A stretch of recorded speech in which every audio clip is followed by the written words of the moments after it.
of course, we are Built from Scratch, the educational video game programming live stream show using the Scratch programming language.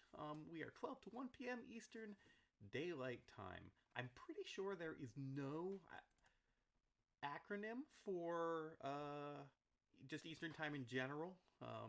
Very confused. I want there to be an acronym that means the right time regardless of whether daylight savings time is active.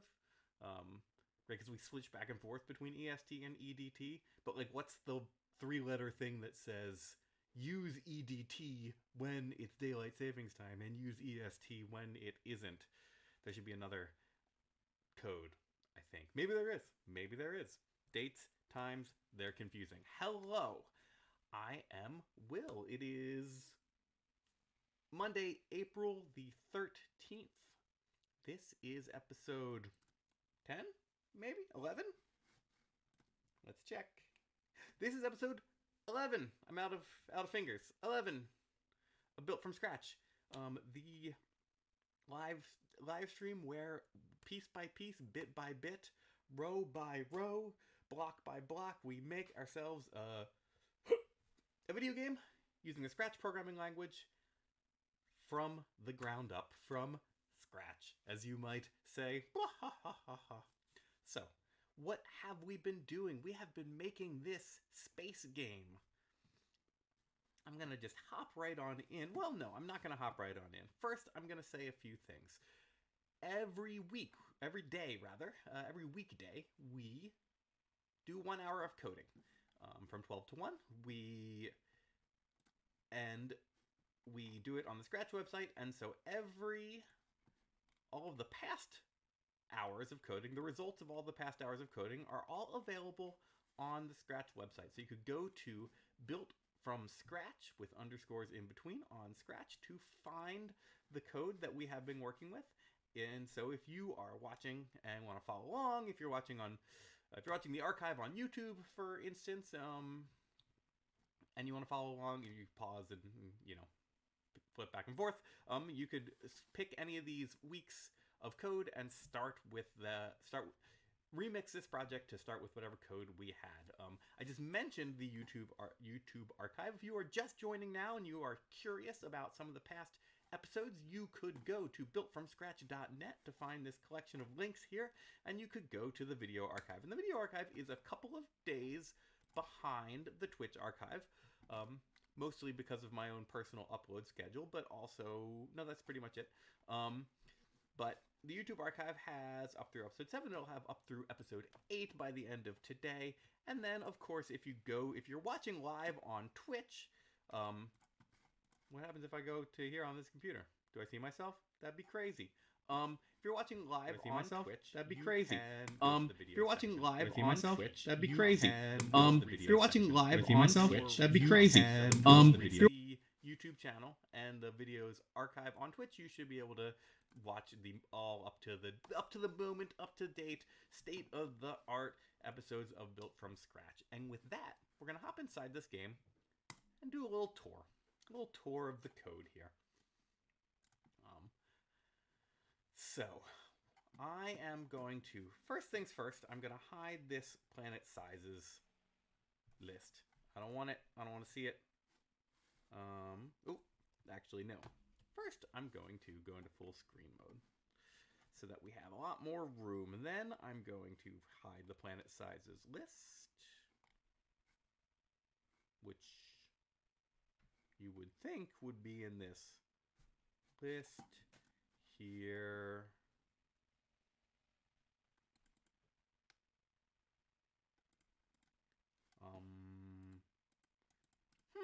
It just occurs to me that the planet sizes list seems to be a list for all sprites and not for this sprite.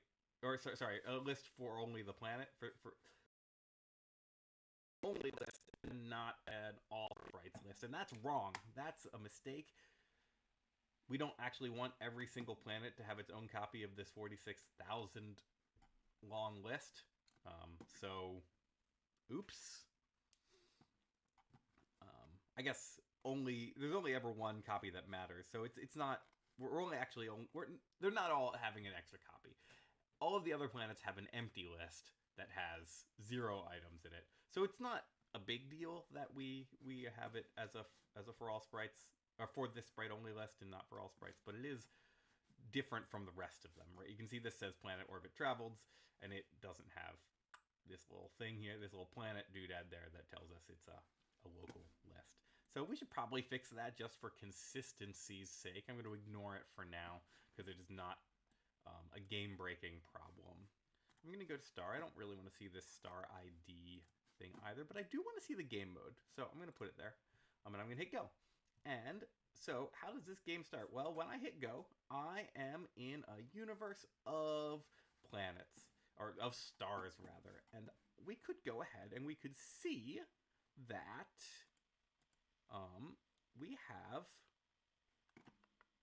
a lot of stars, right? So we have a list, we have 10,000 stars, and so we have a list 10,000 long of star colors. We also have a list 10,000 long of star positions and star sizes. So whenever we hit the green flag, we randomly generate a whole universe of 10,000 new stars that we can fly between.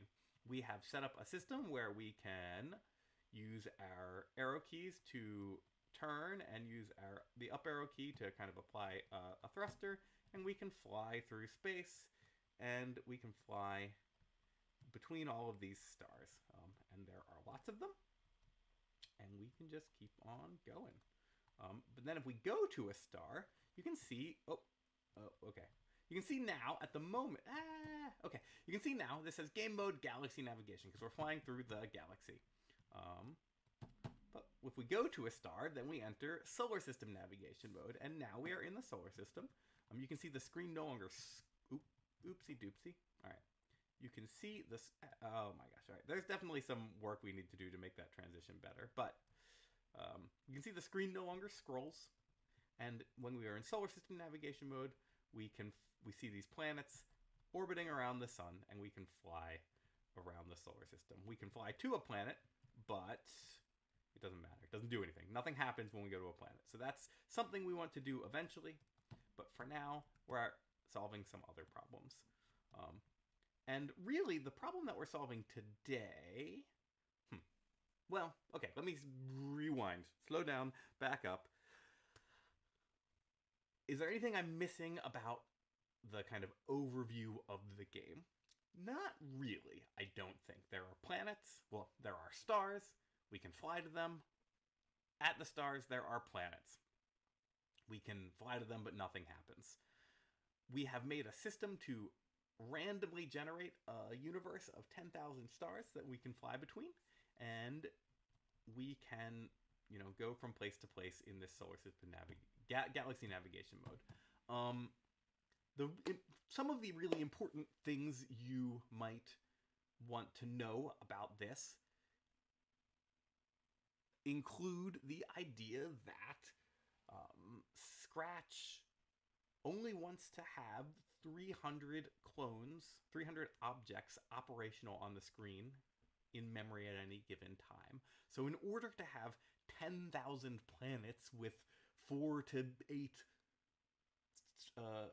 10,000 stars with like 3 to 8 planets orbiting each star in this randomly generated universe, we have had to do some clever stuff involving data and lists and variables and making clones and figuring out when we can make new clones and delete old clones so that we always have the correct stars and the correct planets active in the game, and never have old clones that don't matter.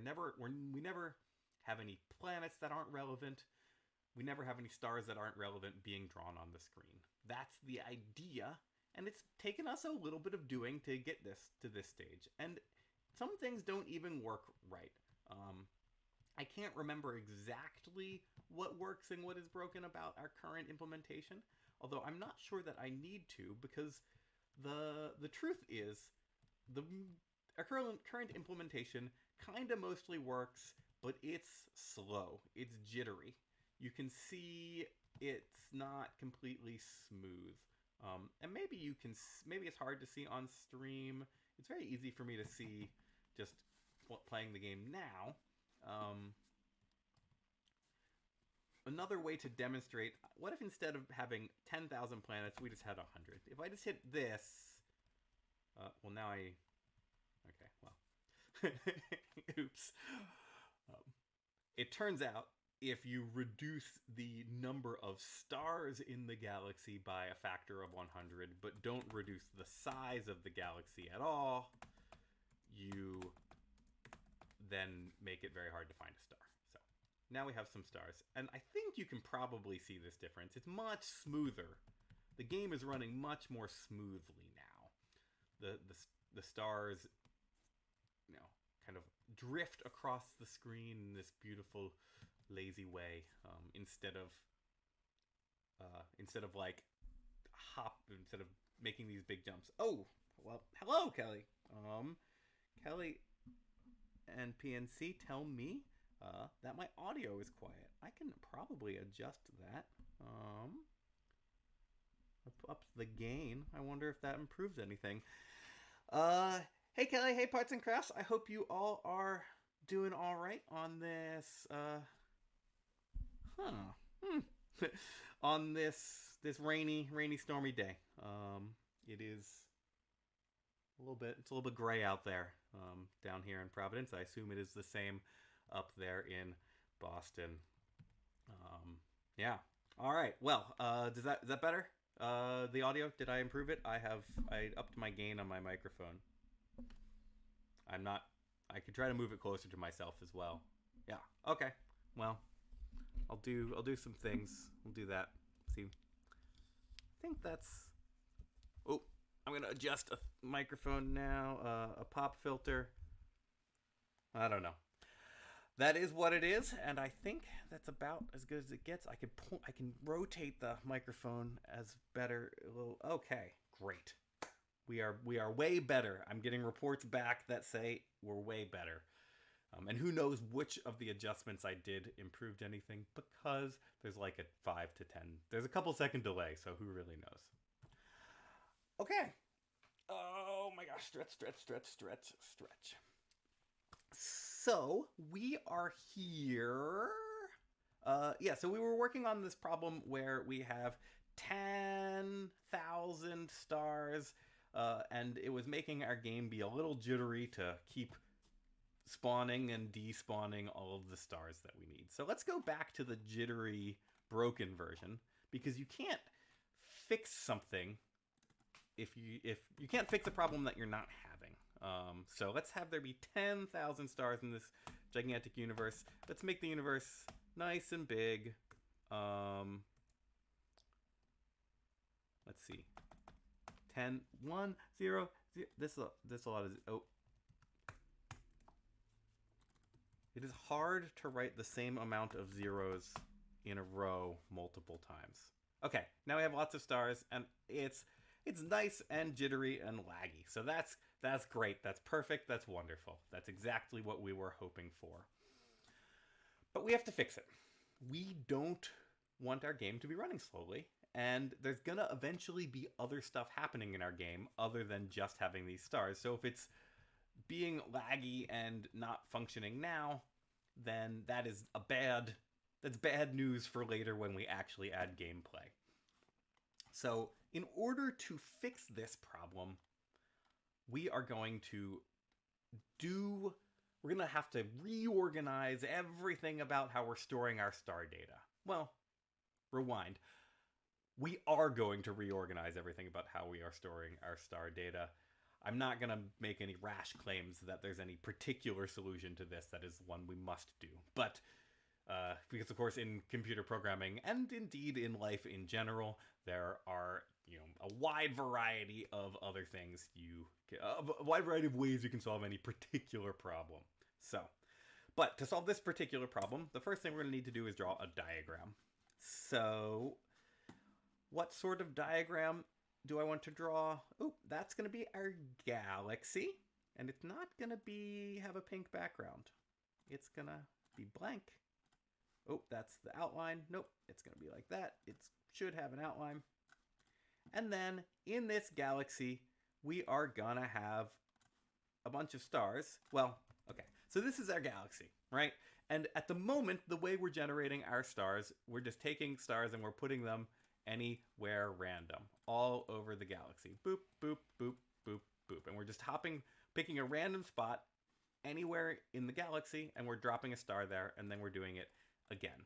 And this is working fine, but you can see that this means if we go to our list of star positions, you can see that the star positions are literally all over the place, right? The first star is in X7566. This next star is 6,000 star units away in 1486, and then the next star is 10,000 star units away in negative 9003. So, and then it's back. We're back up at 513, and so it's very, very random.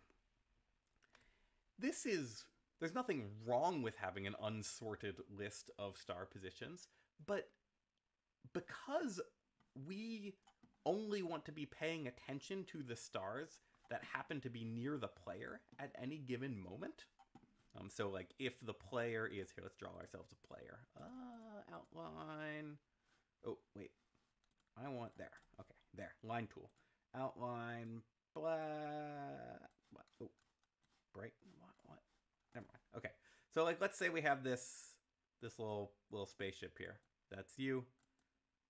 Oh, perfect. What a beautiful little spaceship. Oh.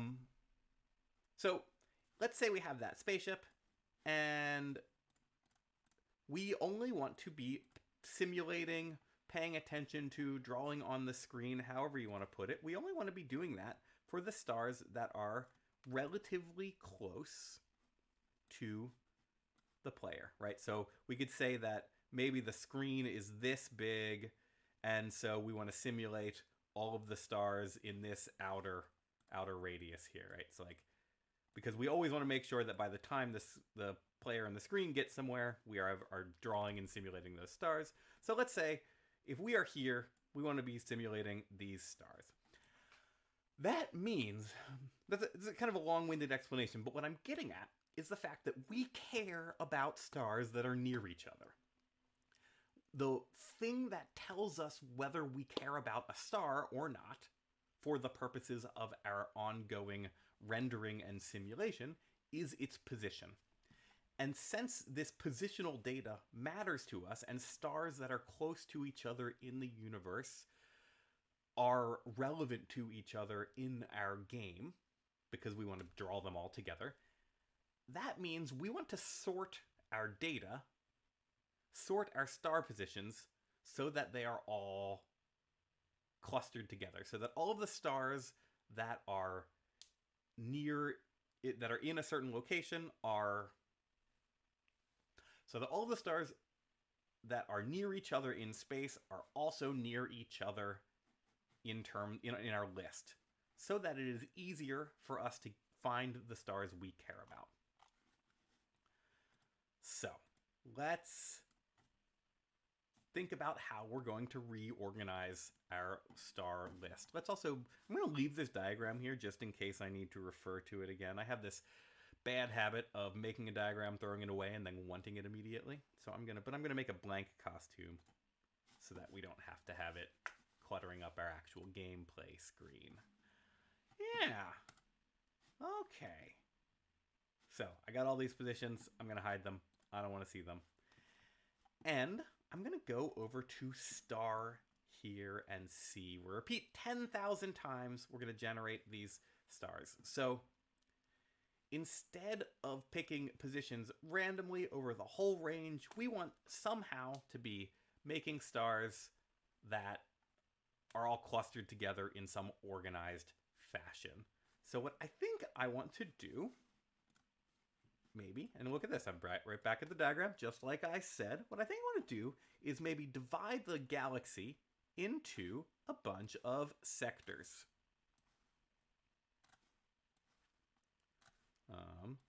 Right, and so divide the galaxy into a bunch of sectors. We can make some pretty arbitrary guesses as to how many. I don't have a strong opinion about that at the moment. we're going to write the code in such a way that it's easy to change. So it also doesn't matter what we pick. But we're going to have these sectors, and then we'll like, more or less have these sectors be labeled. So let me finish this chart here. 9, 10, 11. All right, I'm gonna get to here. I'm gonna get to 13 because I want there to be a 3 by 3 9 square here. So let's just say, and then what did I just move? Okay, I'm gonna delete these boxes I made, but I still want this starship. So let's say that the player is in sector 7. We're gonna draw all the stars in sectors 1, 2, 3, 6, 7, 8, 11, 12, 13. If the player is in sector 8, maybe we'll draw all the stars in... I really want to write that 14 there. I know you know what I'm doing, and I know it doesn't matter, and I know but I just really want to write that 14. Okay, I did it. So let's say the player flies from sector 7 to sector 8. We're going to start drawing these stars, the ones that we might be getting to soon, and we'll stop drawing these because they're far enough away we don't need to care about them. And every time the player goes to another sector, crosses one of these sector boundaries, we're going to recalculate which stars we're going to draw. And we'll only draw the ones that are relevant to the player. Does that make sense? I think it probably makes some sense. It probably doesn't make all of the sense, but that's okay. We could even, incidentally, if we were being like really fancy, we could potentially care about which direction the player was moving and not bother to render stars until the player faced a certain direction. Right? So if we were just flying straight, we wouldn't necessarily bother to draw the stars behind us until we turned around. We're not going to do that because if we want to do that later, we probably can. There's lots of ways that we could probably make this better and more optimized, but this is a pretty reasonable optimization that will help. It will, to my mind, my guess is that it will probably solve the problem. And if it does, we don't want to have spent a whole lot more time doing more elaborate stuff to solve the problem in a more complicated way when a simpler solution would have sufficed. There's I think it's Donald Knuth, who's famous computer scientist. He wrote The Art of Computer Programming, a many volume set that he is still in the process of writing. It's very, very large, many tomes. His has a computer science axiom that premature optimization is the root of all evil. And it's potentially a good excuse to be lazy, but it's also probably true. I mean, not actually the root of all evil, but in computer programming. Cool. So we are going to need to generate our stars in such a way that all the stars in sector 1 are together, all the stars in sector 2 are together, all the stars in sector 3 are together, etc. And then we are going so that we can say when the player is in sector 7, draw the stars from sectors 1, 2, 3, 6, 7, 8, 11, 12, and 13. Right? Only draw those. So we're going to need some way to keep track of how many sectors we have. We're going to need some way to make sure that the stars that are near each other on the list are all in the same sector, and some way to go from those lists to figure out which sectors we care about. And so let's go ahead and, before we do all of that stuff, we're going to need to make some variables to keep track of some values to make things easier on our frail human brains. I'm going to click costume 2 here so we don't have this diagram floating in the background, and I'm going to hop over to my star. This is where all of the universe generation Big Bang magic happens. I'm going to make some variables. I'm going to make a variable. What are the things that I said really mattered? I'm going to make it for all sprites. I'm going to again say out loud the fact that I feel like I'm making too many for all sprites variables because it's just going to get everything really cluttered. But I don't like making for this sprite only variables when a for all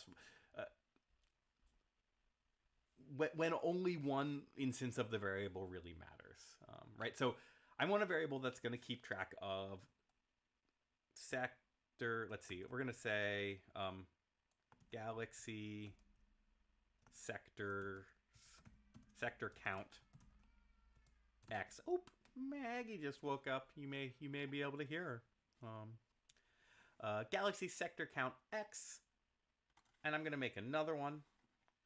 Galaxy sector count Y.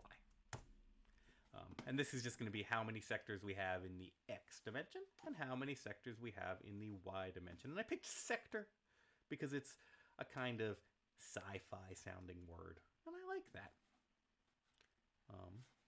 How many sectors do we want? I don't know. I'm trying to think about how many sectors we... So if I say it's 10 by 10, then we're going to have 100 sectors total. If I'm making 10,000 stars and I divide that by 100 sectors, we'll have 100 stars per sector. And so we would be simulating, drawing 900 stars at any given time. If we do...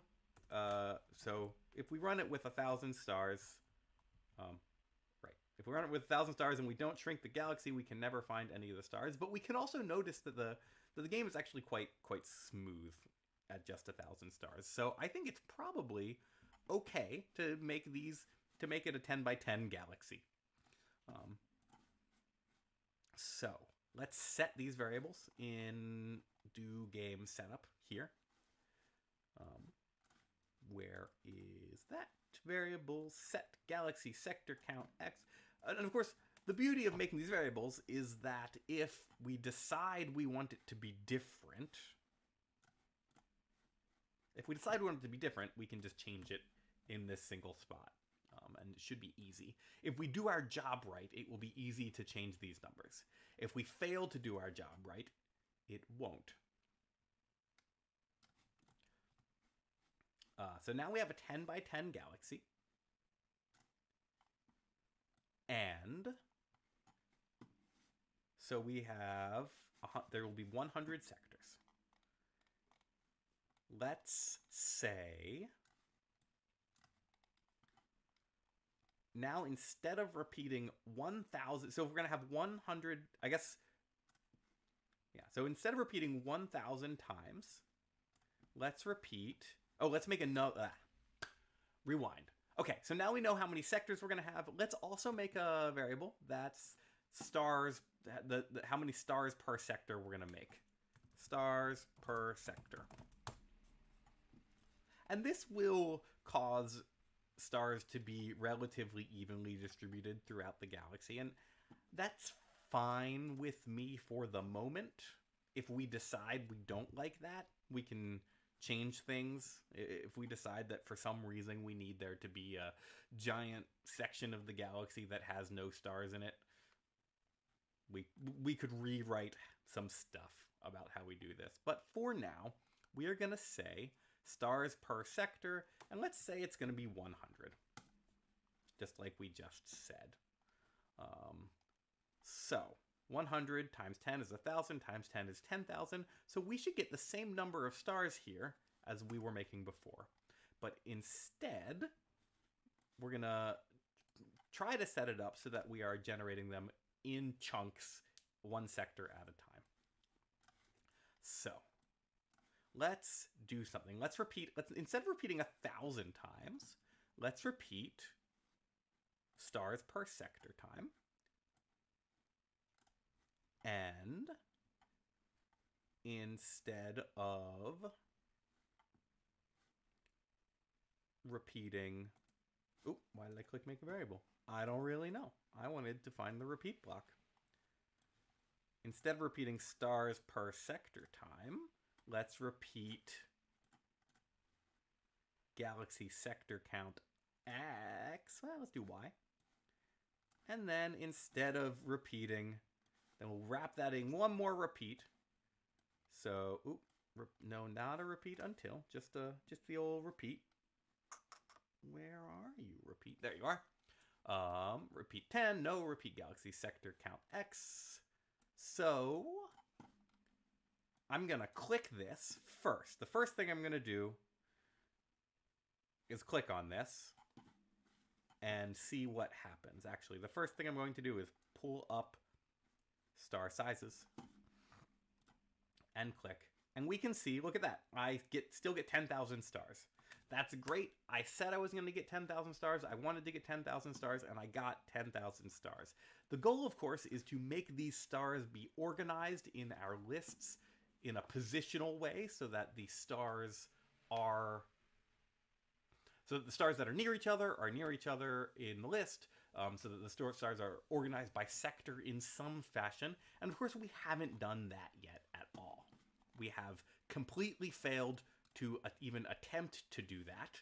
And you can see that as the results of this list, right? We still have negative 8778 right next to 4199, right? You know, a whole, I can math, a whole like 6,000 star units. No, 14, 12, a bunch of star units.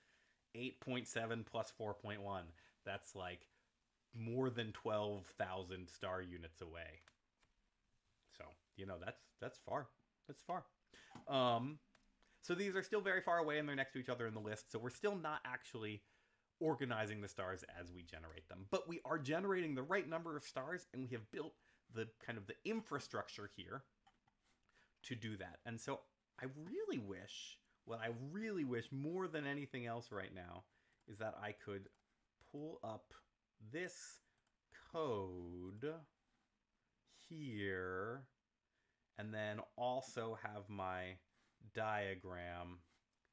I'm not convinced that there is a way for me to do this that will be succinct. That will not be elaborate. So I guess I'm not going to worry about it now. Probably in the future I should maybe use a different paint program. But okay, so we're going to repeat galaxy X times. Then we're going to repeat galaxy Y times. Then we're going to repeat stars per sector. So basically what we're doing is we're saying for each sector, we're going to make a bunch of stars. And we're going to go, I guess what this says is we're going to go down our columns because we're changing. Let's reverse it. Let's do this. We are going to, this inner loop here says repeat stars per sector. So this is going to run 1,000 times. So we're going to generate 1,000 stars. Right? Or 100, 1,000, 100, 100. We're going to generate 100 stars in this loop. Then we are going to do it again, sector count X times. Okay? Great. We're going to do it sector count X times. So and then we are going to do it again, sector count Y times. And the idea is we're going to go 1, 2, 3, 4, 5, 6, 7, 8, 9, 10, and kind of go down the process. Oh, so we'll generate all the stars for sector 1, all the stars for sector 2, all the stars for sector 3, all the stars for sector 4, all the stars for sector 5. And we will only draw those stars. That's the and then we'll eventually add some infrastructure to our rendering system so that we only draw those stars. That's a whole other process. So all we're really doing, I'm gonna hit Alt Tab. It's 12:34. Imagine that all we're going to do today is get the data structure organized so that we are rendering, so that we have the stars organized spatially. But you know, baby steps, a little bit at a time. So we want to generate 100 stars here, 100 stars here, 100 stars here. So what we need to do is to know the range of positions for each sector. So we kind of need to know which sector we're in and the range of positions for that sector. So let's do it. Okay, so first of all, let's make some variables. We're gonna make a variable. We're gonna call it active sector.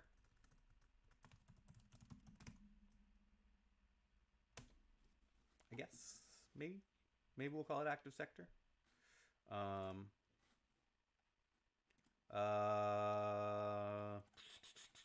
really torn here.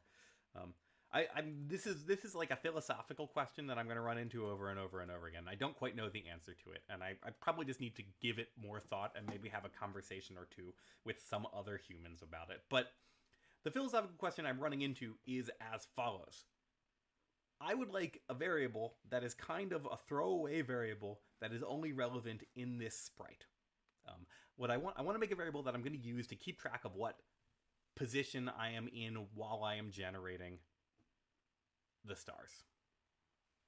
So, because of that, because it's only a temporary variable that only this sprite needs access to, I kind of think I should make it a for this sprite only variable, right? That's the sense of it. That's, only this sprite needs it, so I should make it for this sprite only. That makes sense. But if I do that, every single one of these stars is going to have a copy of that variable. And so I'm going to be storing an extra 10,000 numbers for no reason. And that probably doesn't matter because memory is not like a major issue for our computers. Numbers don't take up very much memory. I could do a little bit of math to figure out how much, and that might also answer the question a little bit. But it still just doesn't quite seem right to have one number, one variable that I'm using, and then 9,999 variables with the same name, one for each star that I'm never using or caring about. That seems weird to me. Similarly, I run into a similar problem with planets, and it's maybe a little even more important there because there's like 50 to 70,000 planets, say. So I don't know. I'm gonna do for all sprites, and I'm gonna feel uncomfortable with the choice that I have just made. I think that's what I'm going to do. So yeah. That's just it. That's what I'm going to do. I'm going to call it star sector generator, but maybe I'm going to do something wacky with it. I'll put an underscore on it. Generator sector sector X. I'll maybe star generator sector X. And we're going to do another one. Make the same name. Star generator sector sector Y. We are going to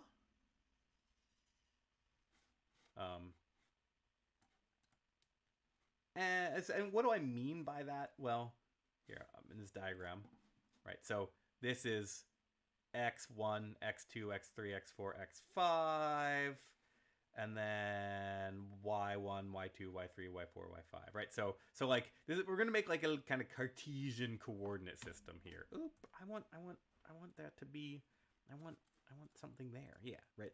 So it's like a Cartesian coordinate system, and so every sector will have its own special ID number, but then it will also have like a coordinate that it is, two coordinates that make up that identification. And one thing that you might notice is that there's probably some way mathematically to go from this XY pair to the coordinate itself. Now I don't know what it is yet.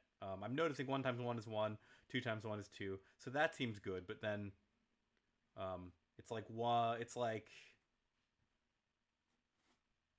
the number of, this is 5 times 1 plus 1 gives us 6. So we'll figure out what this formula is. It involves the sector counts in the X, sector counts in the Y, and which sector you're on. And that's some math, and we'll muddle through it until it's right. Because that's one of the best parts about computer math, is that you can, as long as you know what you're going for, you can sometimes avoid having to do some hard actual thinking. Actually, that's the best part about algebra in general, is that as long as you know what you're going for and you know the rules, you can not use your own brain. You can just use the systems of computation that people before you have come up with, and it's easier and it saves your brain for harder, more important things. So I threw these underscores here just because I wanted them to be next to each other in the list.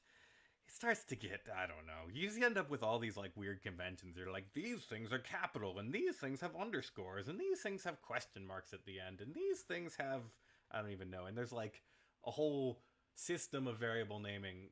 It's called Hungarian notation, I think.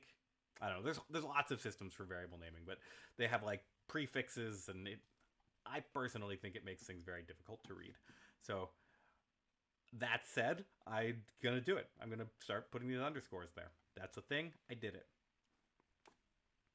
We're going to keep track of what sector we are in. So sector count Y and X, we're going to start them both at... Actually, so I did this. I labeled this starting at 1. But actually, I'm going to make it starting at 0, and this 1, etc. But instead of correcting it, I'm going to just delete all the... instead of correcting it, I'm going to leave it there and pretend it never happened. Because eventually we're just going to destroy that diagram and not worry about it anymore. So I'm going to set this to star generator sector X to 0. I'm going to set star generator sector Y to 0. Where are you? Where are you? There you are. To 0.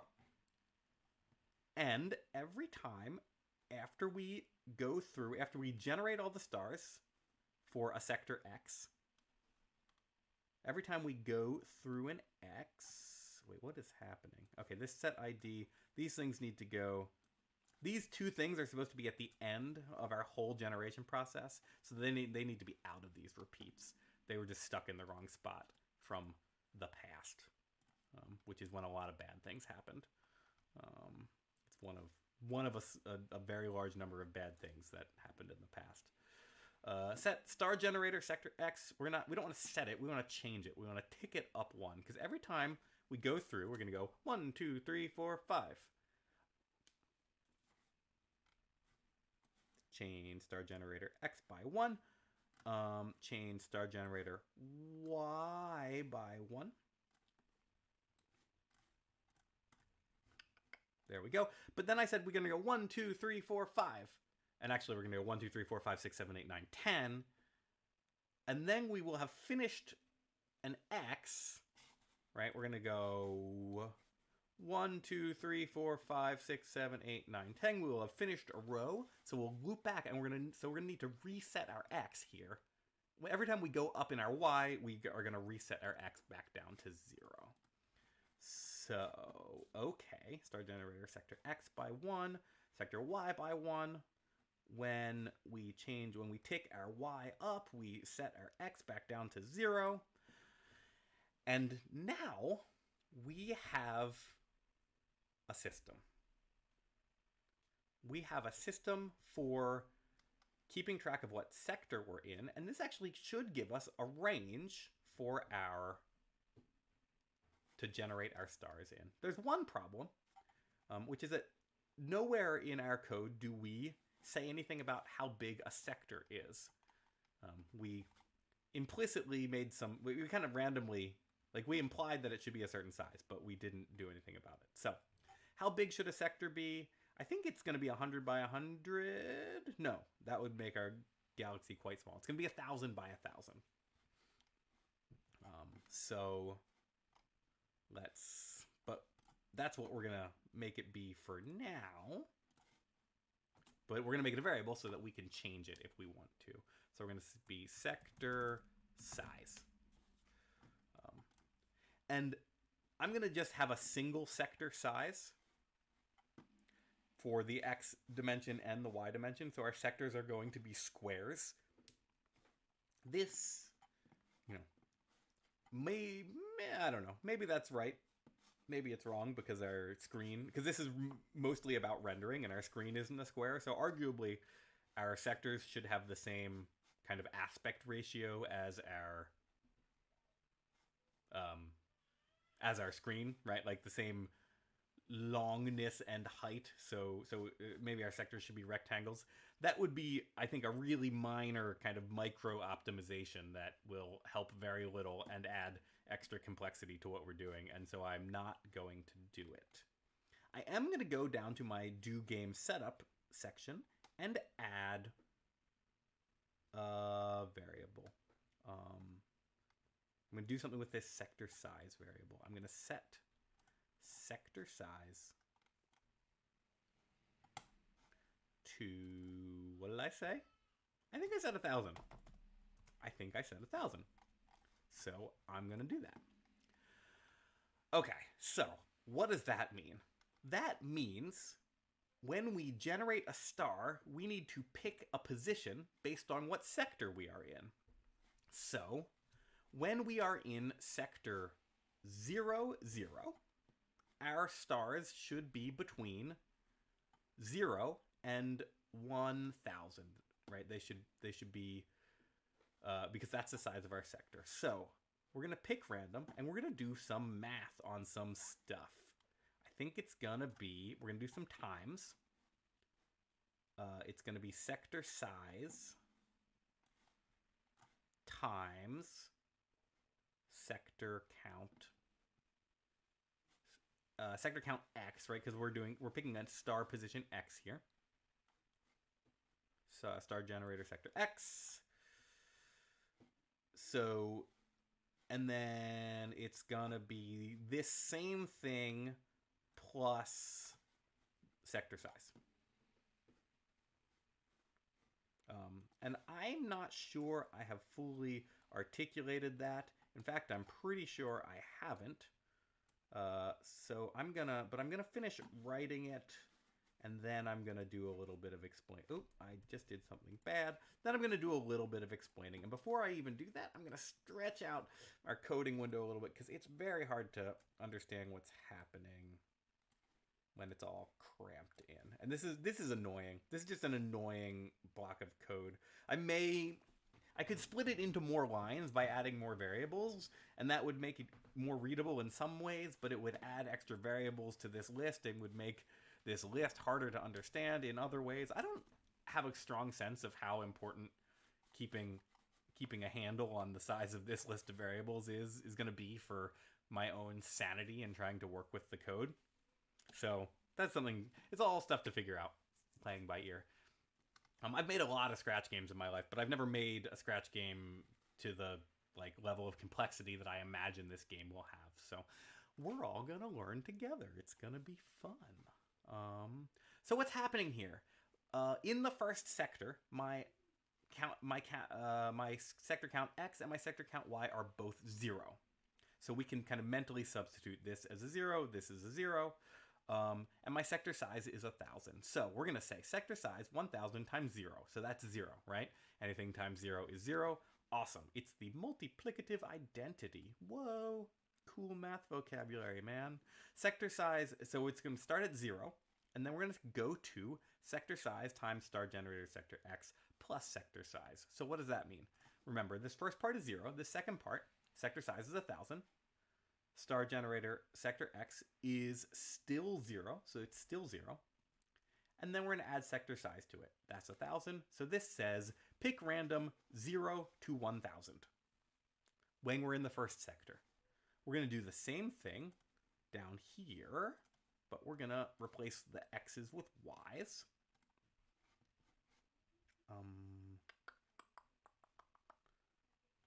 There we go. Replace the x's with y's. Yep. And so again, in the first sector, it's going to be 0 to 1,000. We're going to pick, these are all fine. Everything's great. What about the next sector? Okay, so the next sector is going to be, let's say, we're going to take our x up by 1. So the next sector is going to be is going to have an x of 1 and a y of 0. And so the x is going to be sector size times 1,000. So that's 1,000. Plus sector size times 1,000. Plus 1,000. So that's 2,000. The y hasn't changed yet. So in the next sector, y is going to stay the same. So it's going to keep going up, and I think this will work. So I think if we hit go now, we should be able to see our positions organized in some kind of readable, organized fashion. So let's make room to actually see it. Let's hit go and see what happens. So 56, 64, 867, 491, 65, 364. So all of these, let's see, and how many stars do we have in a sector? It's some number of stars per sector. Is it 100? I think it's 100. Every number in this list should be below 1,000 for the first 100. So let's just check. Skim. It looks good, doesn't it? So look at that. Everything's below 1,000. And then everything here is above 1,000. It should be between 1 and 2,000. And it is.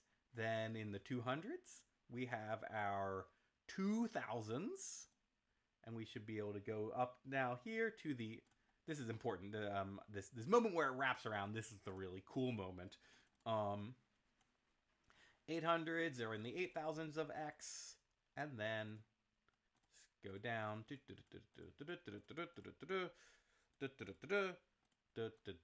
All right, we're almost there. And then we get to 1,000. So this is the wraparound sector. So this is this sector, the leftmost sector in the second row. Now has our x's are back down to being low again. So that looks awesome. That looks great. That looks completely perfect. It looks to me like we have now organized our stars by position. I think we should be able to hit the green flag, and I've just covered my screen up in giant mess. So let's clean things up a little bit before we keep going. We should be able to hit go, and our game should still function, except it doesn't. Functioning in exactly the same way, because unbeknownst to us, we did something. I'm going to hit go again and kind of show. So here's the thing. I think we've now made it so that we start in the lower left corner of the galaxy. So if I go down, there are no stars. And if I go up, there are stars. There are no stars to the left. So that's an issue. I think what I want to do in the long run would fix this problem anyway, but it will be a little bit more complicated to... So, okay, so what's the simplest solution of this problem? The simplest solution of this problem is to not have our player ship start in position 0, 0. So that's easy. Where do we do that? It's here. We could set it to be 5,000, right? So this should just put us plop in the middle of the galaxy and everything's fine. Perfect, wonderful, fantastic, amazing. Oh. Bye, Kelly. Have fun. Say hi to everyone. Oh, Kelly's running. It's probably about 1 o'clock, so I probably have to stop too. Yeah. Well, I'm gonna finish this one last task. Kelly's off to afternoon meeting, so that's super fun. I've just distracted my own brain, but okay, what am I doing? So now we're in the middle of the galaxy. 5,000, 5,000, that's great. I was saying that in the long run, what I want to do is have the universe wrap around so that if you reach the rightmost side of the universe, you appear on the leftmost side. That, in the long run, I would like to do that. Just thinking about that, like, very briefly for just this, brief moment of time, I am aware that that means we're going to have to do more.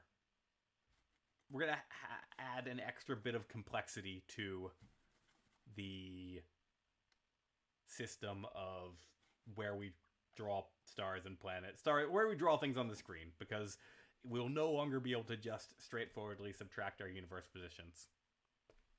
It just won't work. It just won't work. So that's okay. We're not going to worry about it now. We are going to instead. What are we going to do instead? We might actually just be done. So let's think for a moment about if there's anything else we need to do before, like, we call this over. I don't think we have anything too pressing. So, oh no, I forgot to save this. I forgot to save Lots of Stars Part 3 as a copy, so I just did all of Episode 11 on top of Episode 10. So we just lost Episode 10 code. I mean, I can probably undo it. I guess I only really worked in this loop. I guess I didn't actually do that much code-wise. I did a lot of explaining and some bad diagram drawing, so that's cool. So I'll fix this eventually. I'll save a copy now and label it correctly, and then I think we're basically done. So yeah, we are very happy that we now are generating these stars all in clusters. So in our list, it will now be easier for us to say, I want all the stars in this area, because they're all next to each other in the list. All the stars in this area are next to each other in the list. And that will allow us to do the next step of drawing them. So let's make this 11. We'll say organizing lists of stars. That is an extremely exciting sounding title, I believe. Nothing sounds more fun than organizing lists. So that is going to be a very compelling title for this episode. And with that, I'm going to go to the project page. I'm gonna try to go to the project page. I clicked too many things. I am going to today we reorganized the way we are generating star position, star data so that all of the stars in a given section are near, have their data stored